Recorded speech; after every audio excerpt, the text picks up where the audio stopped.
Club Companiganj সিলেটের খেলোয়াড় shot নিচ্ছেন। প্রথম শট ওই গীত মানে গোল হইতো।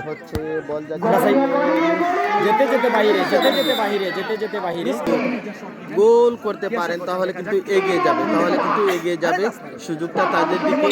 দেখা যাক, আমরা দেখছি ইমন মির্জা শুট পজিশনে শুট নিলেন, এবারে ডান টানতে একটুখানি এলোমেলো দ্বিতীয় শুট শুট হচ্ছে, শুট নিলেন, এবারে বল জালে না, মিস করে মিস করেছে ওখানে। 5000 টাকা কিবা পাইতাম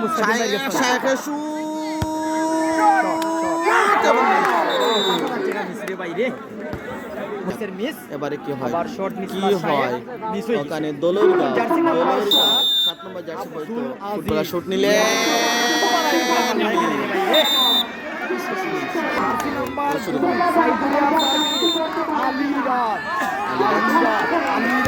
গোল করলে